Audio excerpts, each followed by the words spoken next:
പല വർഷങ്ങളിലായിട്ട് റിപ്പീറ്റഡ് ആയിട്ട് ചോദ്യങ്ങൾ കാണാനായിട്ട് കഴിയും. അതായത് എല്ലാ വർഷങ്ങളിലും ഇപ്പോൾ മാത്സ് എടുത്ത് പറയുവാണെങ്കിൽ ജസ്റ്റ് നമ്പർ മാത്രമേ മാറ്റുന്നുണ്ടാവുള്ളൂ. Hi all, welcome to entry teaching exams.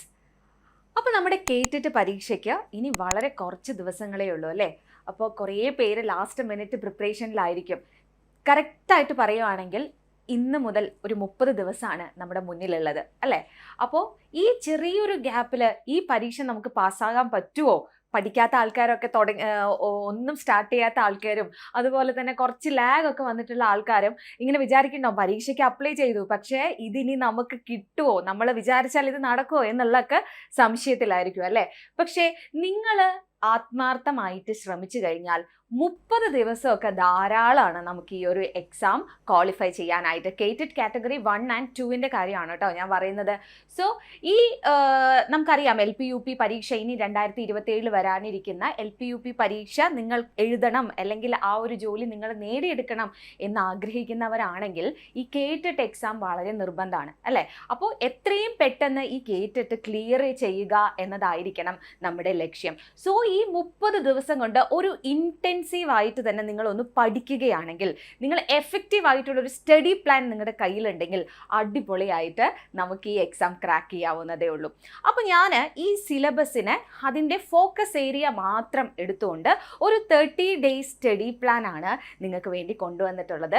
നിങ്ങൾ ഇതൊന്ന് ട്രൈ ചെയ്ത് നോക്കുക. ഇതിൽ ചില മാറ്റങ്ങൾ നിങ്ങൾക്ക് പേഴ്സണലി, ചിലർക്ക് ചില സബ്ജക്റ്റുകൾ ഈസി ആയിരിക്കും, അതിന് കുറവ് സമയം മതി പഠിക്കാനായിട്ട്. ചിലർക്ക് ചില സബ്ജക്റ്റ് കുറച്ചും കൂടെ ടഫായിരിക്കും, അതിന് കുറച്ച് കൂടുതൽ സമയം കൊടുക്കണം. സോ ഇതൊരു ജസ്റ്റ് ഒരു ബ്ലൂ പ്രിൻ്റ് ആയി വെച്ചിട്ട് ഇതിൽ നിങ്ങൾ എന്ത് ചെയ്യുക, മാറ്റം വരുത്തിയിട്ട് നിങ്ങൾക്ക് അനുയോജ്യമായ രീതിയിൽ നിങ്ങൾ മാറ്റം വരുത്തി യൂസ് ചെയ്യുകയാണെങ്കിൽ ഇത് വളരെ വളരെ ഹെൽപ്ഫുൾ ആയിരിക്കും. ഓക്കെ, അപ്പം നമുക്ക് നോക്കാം എങ്ങനെയാണ് വരാനിരിക്കുന്ന കേറ്റഡ് ക്രാക്ക് ചെയ്യുക വിത്തിൻ 30 days എന്ന്. യെസ്, അപ്പോൾ ആദ്യം തന്നെ നമുക്ക് എങ്ങനെയായിരിക്കണം നിങ്ങളുടെ സ്റ്റഡി സ്ട്രാറ്റജി കൊണ്ടുപോകേണ്ടത്. നമ്മൾ പഠിക്കണം എന്നൊക്കെ ഉണ്ട്, പക്ഷേ പഠിക്കാൻ സമയമില്ല എന്ന് പറഞ്ഞ സമയം എല്ലാത്തിനും ആവശ്യമാണ് അല്ലേ? അപ്പോൾ ഒരു ദിവസം ഒരു 4 മുതൽ 6 മണിക്കൂർ വരെ നിങ്ങൾക്ക് മാറ്റിവെക്കാൻ ഉണ്ടായിരുന്നെങ്കിൽ അത് വളരെ നല്ലതാണ്. മിനിമം ഒരു 4 മണിക്കൂറെങ്കിലും നിങ്ങൾ രാവിലെ ഒരു 2 മണിക്കൂർ അതുപോലെ തന്നെ വൈകിട്ട് ഒരു 2 മണിക്കൂർ മാറ്റിവെച്ചാൽ വളരെ വളരെ നല്ലതാണ്. ഓക്കെ, അത് മാത്രമല്ല നിങ്ങളിപ്പോൾ വർക്ക് ചെയ്യുന്ന ആൾക്കാരാണെങ്കിൽ നിങ്ങൾക്ക് നിങ്ങളുടെ ലഞ്ച് ബ്രേക്ക് ടൈം ഉണ്ടാവും, നിങ്ങൾ ട്രാവൽ ചെയ്യുന്ന ടൈം ഉണ്ടാവും, ഇതൊക്കെ നിങ്ങൾക്ക് എന്ത് ചെയ്യാം, പഠിക്കാനായിട്ട് ഉപയോഗിക്കാം. സോ ഒരു 4 to 6 hours എങ്കിലും ഒരു ദിവസം നിങ്ങൾ പഠിക്കാനായിട്ട് മാറ്റി വെച്ചിരിക്കണം. പിന്നെ എങ്ങനെയാണ് ആദ്യം നമ്മൾ കോർ കോൺസെപ്റ്റുകൾ എന്തൊക്കെയാണ് എന്ന് മനസ്സിലാക്കണം. അപ്പോൾ നിങ്ങൾ ഇനിയിപ്പോൾ ഈ പരീക്ഷ ഒന്നും നോക്കാത്ത ആൾക്കാരാണെങ്കിൽ മിക്കവാറും എല്ലാവരും നോക്കിയിട്ടുണ്ടാവും, എങ്കിലും സിലബസ് കൃത്യമായി മനസ്സിലാക്കണം. എങ്ങനെയാണ് മാർക്ക് ഡിസ്ട്രിബ്യൂഷൻ വരുന്നത്? ഇപ്പം നമ്മുടെ യൂട്യൂബ് ചാനലിൽ തന്നെ എല്ലാ സബ്ജക്റ്റിൻ്റെയും സിലബസ് ഡിസ്കഷൻ കിടപ്പുണ്ട്. അപ്പോൾ നിങ്ങൾക്ക് കാണാം ഏതൊക്കെ സബ്ജക്റ്റ് ആണുള്ളത്, എത്ര മാർക്കാണ് വരുന്നത്, ഓരോ സബ്ജക്റ്റിലെയും കോർ ഏരിയ ഏതാണ് എന്നുള്ളതൊക്കെ ആദ്യം ഒന്ന് മനസ്സിലാക്കി വെക്കുക. അതിന് ഫസ്റ്റ് നിങ്ങളുടെ കയ്യിൽ സിലബസ് ഉണ്ടായിരിക്കണം. അപ്പോൾ കോർ കോൺസെപ്റ്റ് മനസ്സിലാക്കുക. പെഡഗോജി എന്ന് പറയുന്ന പോർഷൻ അവിടെയുണ്ട്. അപ്പോൾ കോർ കോൺസെപ്റ്റിന് ഒരു 1 hour നിങ്ങൾ പഠിക്കാനായി മാറ്റിവെക്കണം. അതുപോലെ പെഡഗോജിക്ക് 1 hour. ദെൻ ലാംഗ്വേജ് ഉണ്ട് അല്ലേ, ലാംഗ്വേജിന് 1 മണിക്കൂർ. പിന്നെ ഏറ്റവും ഇമ്പോർട്ടൻ്റ് ആയിട്ട് വരുന്നത് നമ്മുടെ പ്രാക്ടീസ്, റിവിഷൻ, ടെസ്റ്റ് എന്നുള്ളതാണ്. നമ്മൾ എന്തെന്നെ പഠിച്ചാലും നമ്മളത് പ്രാക്ടീസ് ചെയ്യുകയും റിവിഷൻ ചെയ്യുകയും ചെയ്താലേ നമുക്ക് പരീക്ഷയ്ക്ക് നല്ല രീതിക്ക് പെർഫോം ചെയ്യാനായിട്ട് കഴിയുള്ളൂ. ഓക്കെ, നിങ്ങൾക്കറിയാമല്ലോ കേറ്റഡ് എക്സാം എന്ന് പറയുന്നത് നെഗറ്റീവ് മാർക്ക് ഇല്ലാത്തൊരു പരീക്ഷയാണ്. സോ അതുകൊണ്ട് തന്നെ നിങ്ങൾ കുറച്ചൊന്ന് ശ്രദ്ധിച്ചു കഴിഞ്ഞാൽ നിങ്ങൾക്ക് എത്രയും പെട്ടെന്ന് നേടിയെടുക്കാൻ പറ്റുന്ന ഒരു ക്വാളിഫൈ ചെയ്യാൻ പറ്റുന്ന ഒരു എക്സാമാണ് നമ്മുടെ കേറ്റഡ് എക്സാം. സോ ഈ 4 കാര്യങ്ങളൊന്ന് മനസ്സിലാക്കി വെക്കുക. അപ്പോൾ ഞാൻ 4 മണിക്കൂർ എന്നുള്ളൊരിത് വെച്ചിട്ടാണ് കോർ കോൺസെപ്റ്റിന് 1 hour, പെഡഗോജിക്ക് 1 hour, ലാംഗ്വേജിന് 1 hour, അതുപോലെ തന്നെ പ്രാക്ടീസ്, റിവിഷൻ, ടെസ്റ്റിന് വേണ്ടിയിട്ട് 1 hour മാറ്റി വെച്ചിട്ടുള്ളത്. ഇതിൽ നിങ്ങൾക്ക് മാറ്റങ്ങൾ വരുത്താം. ചിലപ്പോൾ നിങ്ങൾക്ക് സമയം കുറവായിരിക്കും, 3 മണിക്കൂറായിരിക്കും കിട്ടുന്നുണ്ടാവുക, അല്ലെങ്കിൽ നിങ്ങൾക്ക് ചിലപ്പോൾ 4 കൂടുതൽ മണിക്കൂർ കിട്ടുന്നുണ്ടെങ്കിൽ അതിനനുസരിച്ച് ഈ ടൈമിൽ നിങ്ങൾക്ക് ചേഞ്ചസ് വരുത്താം. നെക്സ്റ്റ് ഇതാണ്, നമുക്ക് 150 മാർക്കിനാണ് ക്വസ്റ്റ്യൻ വരുന്നത്. ഈച്ച് സെക്ഷന് 30 മാർക്സ് ആണ് വരുന്നത്. അപ്പോൾ ഈ ചൈൽഡ് ഡെവലപ്മെന്റ് ആൻഡ് പെഡഗോജി ഇതൊക്കെയാണ് സബ്ജക്റ്റ്. ലാംഗ്വേജ് മലയാളം, കന്നഡ, തമിഴ് ഏതാണ് നമ്മൾ ഓപ്റ്റ് ചെയ്യുന്നത്. പിന്നെ ലാംഗ്വേജ് 2 ആയിട്ട് ഇംഗ്ലീഷ് ഉണ്ട്. എൻവയോൺമെന്റൽ സ്റ്റഡീസ് ഇത് കേറ്റഡ് 1 ആണ് കേട്ടോ. അപ്പോൾ ഇതിൽ നിങ്ങൾക്ക് എന്ത് ചെയ്യാം, മാത്തമാറ്റിക്സും വരുന്നുണ്ട്. അപ്പോൾ ഇത്രയും കാര്യങ്ങളാണ് വരുന്നുണ്ട്. ഈ ഫോക്കസ് ഏരിയ ഏതെന്ന് മനസ്സിലാക്കാനായിട്ട്, ഏറ്റവും കോർ ഏരിയ ഏതെന്ന് മനസ്സിലാക്കാനായിട്ട് ഓരോ സബ്ജക്റ്റുകളിലെയും നിങ്ങളുടെ പ്രീവിയസ് ഇയർ ക്വസ്റ്റ്യൻ പേപ്പർ എടുത്ത് നോക്കിക്കഴിഞ്ഞ് കഴിഞ്ഞാൽ പല വർഷങ്ങളിലായിട്ട് റിപ്പീറ്റഡ് ആയിട്ട് ചോദ്യങ്ങൾ കാണാനായിട്ട് കഴിയും. അതായത് എല്ലാ വർഷങ്ങളിലും ഇപ്പോൾ മാത്സ് എടുത്ത് പറയുവാണെങ്കിൽ ജസ്റ്റ് നമ്പർ മാത്രമേ മാറ്റുന്നുണ്ടാവുള്ളൂ, ബാക്കി കോൺസെപ്റ്റ് ഒക്കെ സെയിം ആയിരിക്കും. അതേപോലെ തന്നെ EVSലും ചോദ്യങ്ങളുണ്ട്, ഒരേ ഏരിയയിൽ നിന്ന് ചോദിച്ചു പോകുന്ന ചോദ്യങ്ങൾ. അതുപോലെ പെഡഗോജിയിൽ എല്ലാത്തിലും അങ്ങനെ കുറേ ടോപ്പിക്കുകൾ നമുക്ക് കാണാനായിട്ട് പറ്റും. അത് നിങ്ങൾക്കൊരു 3, 4, 5 ചോദ്യ പേപ്പർ നോക്കിക്കഴിഞ്ഞാൽ കൃത്യമായി മനസ്സിലാകും.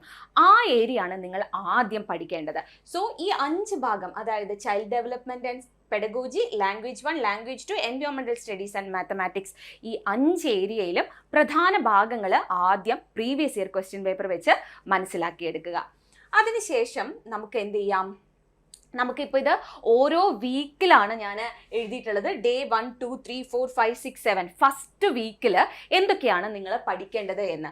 ഇപ്പോൾ ഇതിനകത്ത് ഫസ്റ്റ് സ്ലോട്ടിനകത്ത് കൊടുത്തിരിക്കുന്നത് ചൈൽഡ് ഡെവലപ്മെൻറ്റ് ആൻഡ് പെഡഗോജി ആണ്. സ്ലോട്ട് 2 EVS ആണ്. Slot 3 language 1 and 2 and slot 4 എന്ന് പറയുന്നത് നമ്മൾ നേരത്തെ കണ്ടതുപോലെ തന്നെ പ്രാക്ടീസിനും റിവിഷനും വേണ്ടിയിട്ട്. ഈ സ്ലോട്ട് 4 ഒരിക്കലും നിങ്ങൾ ഒഴിവാക്കരുത്. കാരണം നമ്മൾ എത്രത്തോളം പഠിച്ചാലും ആ പഠിച്ച കാര്യം നമുക്ക് 4 ഓപ്ഷൻ കാണുമ്പോൾ ഓർമ്മ വരുന്നുണ്ടോ എന്ന് നമ്മൾ സ്വയം മനസ്സിലാക്കേണ്ടതുണ്ട്. അതിനുവേണ്ടി പ്രാക്ടീസ് മസ്റ്റാണ്, അത് ഒരിക്കലും നിങ്ങൾ ഒഴിവാക്കരുത്. സോ ഇവിടെ നിങ്ങൾക്ക് വായിച്ചാൽ മനസ്സിലാവും, ഇത് ഓരോ ടോപ്പിക്കുകളാണ്. അതായത് ചൈൽഡ് ഡെവലപ്മെൻറ്റ് ആൻഡ് പെഡഗോജിയിൽ നിങ്ങൾ പഠിക്കേണ്ട ആദ്യത്തെ ടോപ്പിക്കാണ് ഗ്രോത്ത് ആൻഡ് ഡെവലപ്മെൻറ്റ് എന്ന് പറയുന്നത്. ഇത് നിങ്ങൾക്ക് ക്വസ്റ്റ്യൻ ആൻസർ വെച്ചും പഠിക്കാം. അതല്ലെങ്കിൽ മനസ്സിലാകുന്നില്ല എന്നുണ്ടെങ്കിൽ നിങ്ങൾക്ക് എന്ത് ചെയ്യാം, തിയറി വായിച്ചും പഠിക്കാം. അതല്ലെങ്കിൽ നമുക്ക് ഒരുപാട് നമ്മുടെ എൻട്രിയുടെ തന്നെ യൂട്യൂബ് ചാനലിനകത്ത് ഇതിൻ്റെ എല്ലാം തന്നെ ടോപ്പിക് ഡിസ്കഷനും ഒക്കെ കിടപ്പുണ്ട്. സൈക്കോളജിയുടെ ആണെങ്കിലും പെഡഗോജിയുടെ ആണെങ്കിലും ഒക്കെ പ്രീവിയസ് ഇയർ ക്വസ്റ്റ്യൻസ് ഡിസ്കസ് ചെയ്യുന്ന ഒരുപാട് ക്ലാസ്സസ് ഉണ്ട്. നിങ്ങൾക്ക് യൂട്യൂബ്സിനെ ആശ്രയിക്കാം.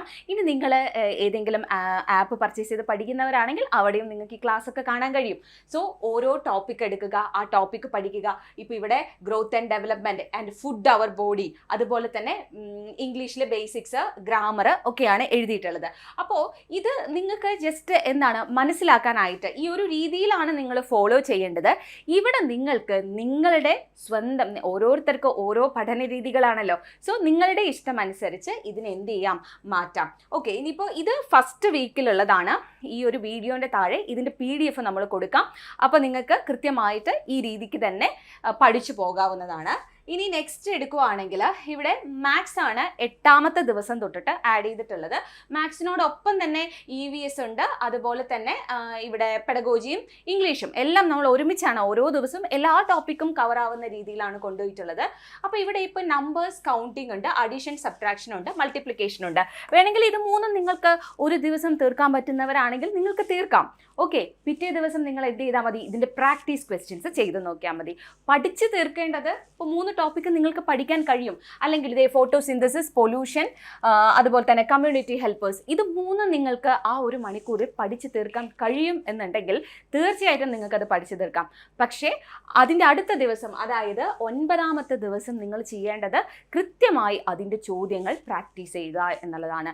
ഏറ്റവും കൂടുതൽ MCQ ക്വസ്റ്റ്യൻസ് നിങ്ങൾ എന്ത് ചെയ്യണം, പ്രാക്ടീസ് ചെയ്ത് പോകണം. സോ ഇതാണ് നമ്മുടെ 8ാമത്തെ ദിവസം മുതൽ 14ാമത്തെ ദിവസം വരെയുള്ള പഠിക്കേണ്ട കാര്യങ്ങൾ കേട്ടോ. അപ്പോൾ ഈ ഒരു ടോപ്പിക് ബേസ് ചെയ്തിട്ട് നിങ്ങൾ 8ാമത്തെ ദിവസം മുതൽ 14ാമത്തെ ദിവസം വരെ ഈ ഇംഗ്ലീഷും അതുപോലെ പെഡഗോജിയും EVSും മാത്സും കൃത്യമായി ഫോളോ ചെയ്ത് പോവുക.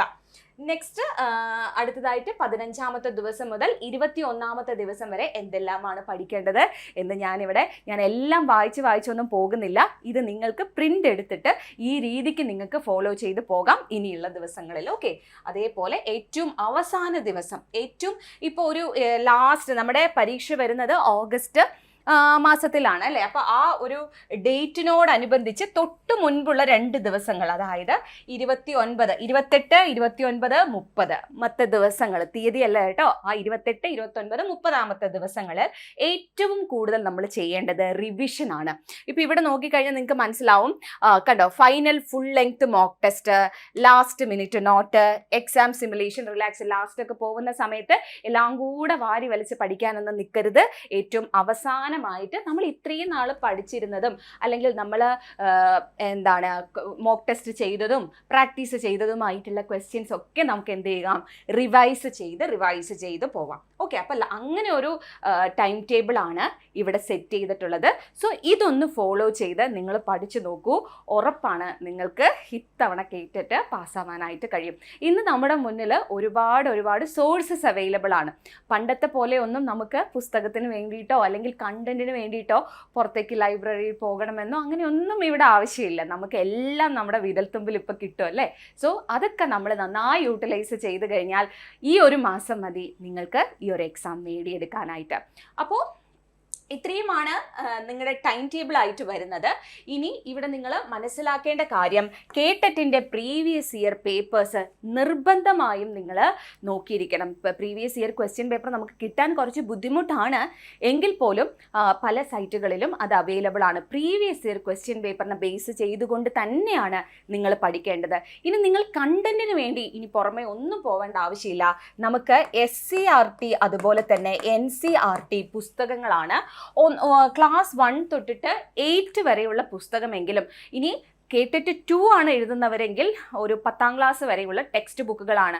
അതായത് ഒരു ടോപ്പിക് എടുത്തു കഴിഞ്ഞാൽ ആ ടോപ്പിക്ക്, ഇപ്പോൾ പ്ലാന്റ്സ് എന്ന് പറയുന്ന ഒരു ടോപ്പിക് എടുത്തു കഴിയുമ്പോൾ പ്ലാന്റിനെ കുറിച്ച് SCERTയിൽ ഏതൊക്കെ ചാപ്റ്റേഴ്സിലാണോ പറഞ്ഞിട്ടുള്ളത് ആ ചാപ്റ്റേഴ്സൊക്കെ നിങ്ങൾ വായിച്ചു പോകണം.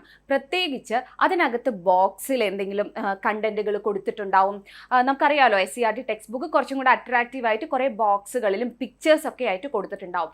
ആ പിക്ചേഴ്സും ബോക്സും ഒക്കെ വളരെ കൃത്യമായി നിങ്ങൾ പഠിച്ചു തന്നെ പോകണം. കാരണം അവിടെ നിന്നൊക്കെയാണ് കൂടുതൽ ചോദ്യങ്ങൾ വരാറുള്ളത്. അപ്പോൾ ഓരോ ടോപ്പിക്കും ഇതുപോലെ പ്രീവിയസ് ഇയർ ക്വസ്റ്റ്യൻ മനസ്സിലാക്കി SCERTയും മനസ്സിലാക്കി പഠിച്ചു പോവുക. SCERTയോടൊപ്പം NCERTയും കൂടെ നോക്കുന്നത് വളരെ നല്ലതാണ്. NCERTയിൽ കുറച്ച് അധികം കണ്ടന്റുകൾ നമുക്ക് കിട്ടും. ഓക്കെ, അപ്പോൾ EVSനും മാത്സിനും ഉറപ്പായിട്ടും നിങ്ങൾ അറ്റ്ലീസ്റ്റ് കേട്ടിട്ട് 1 എഴുതുന്നവർ ഒരു 6th അല്ലെങ്കിൽ 7th സ്റ്റാൻഡേർഡ് വരെയെങ്കിലും നിർബന്ധമായും പഠിച്ചിരിക്കണം. പിന്നീട് ഗൈഡ് എന്തെങ്കിലും നിങ്ങളുടെ കയ്യിലുണ്ടെങ്കിൽ അത് ഉപയോഗിക്കാം. നിങ്ങൾ ഏതെങ്കിലും നമ്മുടെ എൻട്രി ആപ്പ് യൂസ് ചെയ്യുന്നവരാണെങ്കിൽ അതിനകത്ത് പിന്നെ എല്ലാ കണ്ടന്റുകളും നമുക്ക് അവൈലബിൾ ആണ്, അത് ഉപയോഗിക്കാം. അതുപോലെ തന്നെ മോക്ക് ടെസ്റ്റുകൾ ചെയ്ത് നോക്കുക. ഇത് നിങ്ങൾ ഈ പഠിക്കുന്നത് നിങ്ങൾക്ക് റീപ്രൊഡ്യൂസ്, അതായത് നിങ്ങളുടെ എക്സാമിൽ അത് റിഫ്ലക്റ്റ് ചെയ്യുന്നുണ്ടോ എന്നറിയണ്ടേ. അതിന് വേണ്ടിയിട്ട് നിങ്ങൾ ഉറപ്പായിട്ടും മോക്ക് ടെസ്റ്റുകൾ അറ്റൻഡ് ചെയ്യണം.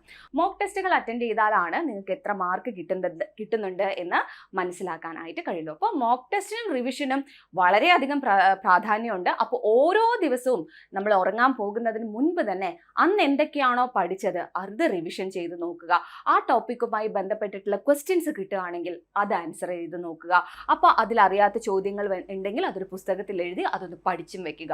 ഈ രീതിയിൽ നിങ്ങൾ എന്ത് ചെയ്യുക, ഇനി വരാനിരിക്കുന്ന ഈ കേട്ടറ്റ് എക്സാമിനെ ഒന്ന് സമീപിച്ച് നോക്കുക. ഉറപ്പായിട്ടും വിജയം നിങ്ങളുടെ കൂടെ ഉണ്ടാവും. ഓക്കെ, അപ്പോൾ മറ്റൊരു വീഡിയോയുമായി വീണ്ടും കാണാം. എല്ലാവർക്കും താങ്ക് യു സോ മച്ച്.